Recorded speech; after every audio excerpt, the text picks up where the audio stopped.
એક મહત્વના સમાચાર પ્રાપ્ત થઈ રહ્યા છે। અનામત આંદોલન મુદ્દે નિવેદન આપી નીતિન પટેલે છેડ્યો છે મોટો વિવાદ। અનામત આંદોલનના મૂળમાં સવર્ણ અને શિક્ષણમાં થતો અન્યાય વધુ ટકા છતાં મેડિકલ જેવા અભ્યાસમાં નહોતું મળતું એડમિશન। નીતિન પટેલે કહ્યું છે એડમિશન ન મળતા વિદ્યાર્થીઓ વિદેશમાં જતા હતા તેવું નીતિન પટેલે મોટું નિવેદન આપ્યું છે। 95% છતાં સવર્ણ દીકરીને એડમિશન નહોતું મળતું। નવી મેડિકલ કોલેજના કારણે હવે સવર્ણ સમાજના સંતાનોને મળશે એડમિશન।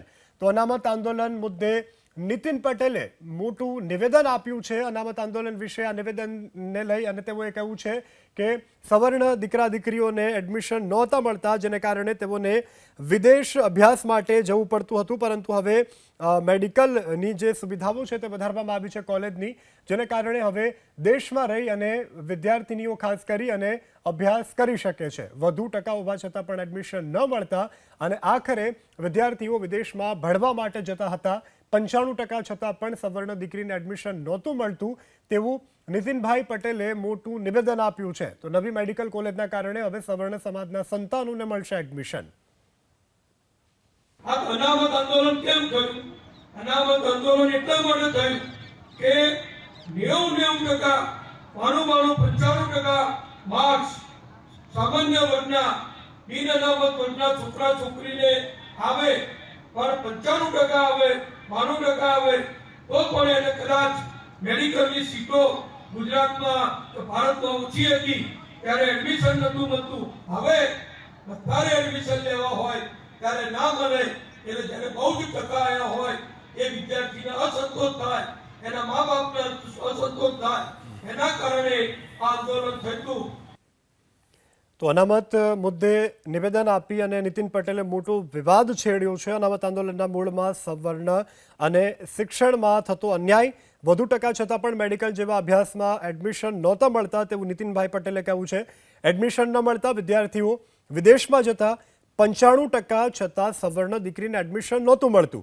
નવી મેડિકલ કોલેજને કારણે હવે સવર્ણ સમાજના સંતાનોને એડમિશન મળતા થયા હોવાની પણ નીતિનભાઈ પટેલે આ મોટી વાત કરી છે। તો 95% છતાં પણ એડમિશન ન મળતા હોવાની મોટી વાત।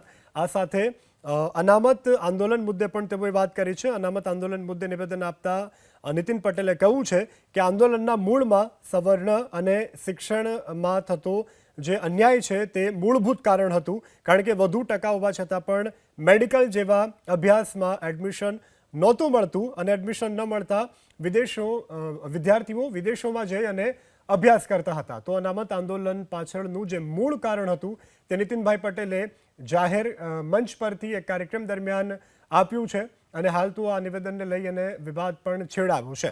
નીતિનભાઈએ કહ્યું છે કે 95% આવવા છતાં પણ સવર્ણ દીકરીને એડમિશન નહોતું મળતું અને હવે નવી મેડિકલ કોલેજને કારણે સવર્ણ સમાજના સંતાનોને એડમિશન મળશે। તો અહીં એડમિશન ન મળવાને કારણે આ વિદ્યાર્થીઓ વિદેશમાં જઈ અને અભ્યાસ કરતા હતા। પાટીદાર નેતા અલ્પેશ કથિરિયા આપણી સાથે જોડાઈ ગયા છે। અલ્પેશભાઈ, નીતિનભાઈનું આ મોટું નિવેદન કે અનામત આંદોલનના મૂળમાં સવર્ણ અને શિક્ષણની સાથે થતા અન્યાય વિશે હતી, આપને શું કહેવું છે? આપ અનામત આંદોલન સાથે જોડાયેલા। અત્યારે મીડિયાના માધ્યમથી જાણવા મળ્યું છે કે નીતિનભાઈ પટેલે આ સ્ટેટમેન્ટ આપ્યું છે। સ્વાભાવિક છે કે અનામત આંદોલનના કારણે આજે ગુજરાતમાં કોઈ એવો ઉદ્યોગપતિ નથી કે કોઈ એવી વ્યક્તિ નથી કે એક વર્ષમાં 4-5 હજાર કરોડથી વધારેનું દાન કરતી હોય।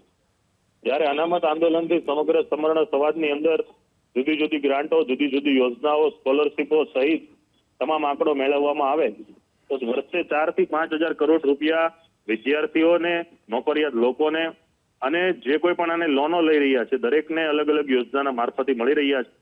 નીતિન કાકાએ ખૂબ મોટા અમારો આભાર માન્યો છે, પણ અત્યારે એમણે આભાર માન્યો છે બદલ અમે ખૂબ ખુશ પણ છીએ કે ભારતીય જનતા પાર્ટીની અંદર ખૂબ ફિટ વ્યક્તિ અને 20 થી 25 વર્ષ સુધી જેમણે કેબિનેટ પદો સંભાળ્યા છે અને ગુજરાતમાં એમ કહી શકાય કે ભારતીય જનતા પાર્ટીમાં સૌથી વધારે અનુભવી એવા સિનિયર નેતાએ આંદોલનને સ્વીકાર્યું છે, એમનો આભાર માન્યો છે। ખૂબ ખુશીની વાત છે। જી અલ્પેશભાઈ, એબીપી અસ્મિતા સાથે જોડાવા બદલ, વાતચીત કરવા બદલ આભાર। તો એડમિશન ન મળતા વિદ્યાર્થીઓ વિદેશમાં જતા હતા અને વધુ ટકા સવર્ણોને એડમિશન ન મળતા। ગીતાબેન પટેલ આપણી સાથે જોડાઈ ગયા છે, નેતા કોંગ્રેસ। ગીતાબેન, સ્વાગત છે આપનું અસ્મિતા ન્યૂઝમાં। નીતિનભાઈ પટેલનું આ મોટું નિવેદન, આપની પ્રતિક્રિયા। જી ગીતાબેન, અવાજ મળી રહ્યો છે આપને? હા બિલકુલ, મને જરા સવાલ એકવાર રિપીટ કરો ને. જી જી બિલકુલ. નીતિનભાઈ પટેલે કહ્યું છે કે અનામત આંદોલનના મૂળમાં એ જ વાત હતી કે સવર્ણોની સાથે થતા અન્યાય અને એડમિશન ન મળતા, જેને કારણે સવર્ણોના દીકરા દીકરી બહાર જઈ અભ્યાસ કરતા. ખરેખર નીતિન કાકાને આટલા વર્ષ પછી આ પ્રશ્નોનો જવાબ મળ્યો એ વાતનો એક આંદોલનકારી તરીકે મને એ વાતની આજે ખૂબ ખુશી થાય છે. કારણ કે ભાજપના નેતાઓએ અત્યારે સ્વીકાર્યું તો ખરું, ખરેખર ગુજરાતમાં સવર્ણ સમાજને અન્યાય થતો હતો. જી એટલે બિલકુલ સાચી વાત છે. અને નીતિન કાકા આજે સ્ટેજ પરથી બોલ્યા એટલે એક આંદોલનકારી તરીકે ખૂબ ખુશી થાય છે. પણ ખૂબ મોડું થયું, કારણ કે એ આંદોલનો થયા અને એ આંદોલનની અંદર પાટીદાર સમાજે ઘણું ગુમાવવાનો વારો પણ આવ્યો છે. એટલે નીતિન કાકાને આપના માધ્યમથી એક વાત હું એ કહેવા માંગીશ કે પાટીદાર સમાજની બેન દીકરીઓ ઉપર જે કેસો થયા છે, યુવાનો ઉપર જે કેસો થયા છે, તમે આટલા વર્ષો પછી સ્વીકાર્યું તો કદાચ જે આપણે 14 યુવાનો ગુમાવ્યા છે એમના ઘરે એક નોકરીનો સવાલ પણ આજે ઊભો છે. તો એ પ્રશ્નો ઊભા છે તો એને જલ્દીથી જલ્દી પૂરા કરે એવી આશા રાખું છું આપના માધ્યમથી. બિલકુલ ગીતાબેન, આ સાથે નીતિનભાઈ એવું પણ કહ્યું છે કે હવે નવી મેડિકલ કોલેજો બની છે, જેને કારણે સવર્ણોના સંતાનો એડમિશન પણ મળતા થઈ જશે. તો એ તો સારી વાત છે. આ બહુ વર્ષો પહેલા કરવું જોઈએ, કારણ કે હવે નવી કોલેજો ખુલશે તો એની અંદર હજુ ફીના ધોરણો કેવા નીતિન કાકાએ કે એમની સરકારે રાખ્યા છે એ તો હવે આપણે આગામી દિવસોમાં જ જોયું. કારણ કે કરોડ રૂપિયા ભરીને જો ડોક્ટર બનવાનો જ હોય તો એનો કોઈ મતલબ નથી. કારણ કે એ આપણે ગુજરાતની અંદર જોઈ રહ્યા છીએ કે જેવી રીતે હોસ્પિટલોની અંદર લાખોમાં જેના બિલો આવે છે, એવી રીતે હું એવું માનું છું કે કોલેજો ખુલે પણ એમાં કદાચ એ મેડિકલ કોલેજોની અંદર મફત શિક્ષણ મળે અને એ યુવાનો ગુજરાતની અને દેશની અંદર સેવા કરે એવી આશા રાખું છું. જી ગીતાબેન, એબીપી અસ્મિતા સાથે જોડાવા બદલ અને વાતચીત કરવા બદલ આભાર. તો મહત્વના સમાચાર મળી રહ્યા છે. અનામત થકી હોદ્દો મેળવનાર પર નીતિન પટેલે કર્યા છે આકરા પ્રહાર. અનામતથી હોદ્દો મેળવી અને તેની સાથે તે હોદ્દા મુજબ કામ કરવું જરૂરી હોવાનું નીતિનભાઈ પટેલે કહ્યું છે. હોદ્દો મેળવ્યા બાદ પોતાને સાબિત કરવા જરૂરી હોવાનું પણ નીતિનભાઈ પટેલે સૂચક નિવેદન કર્યું છે. અનામત થકી હોદ્દો મેળવનારા પર નીતિનભાઈ પટેલે પ્રહાર કર્યા છે. અનામત થકી હોદ્દો મેળવી તેની સાથે તે હોદ્દા મુજબ કામ કરવું જરૂરી હોવાનું નીતિનભાઈએ કહ્યું છે. અને પ્રજાનો પ્રેમ જેને મળે એ જ સાચો નેતા કહેવાય.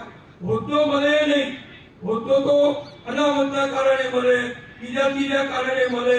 હોદ્દા મળવા એ મોટી વાત નથી, પણ હોદ્દાને સફળ બનાવવો.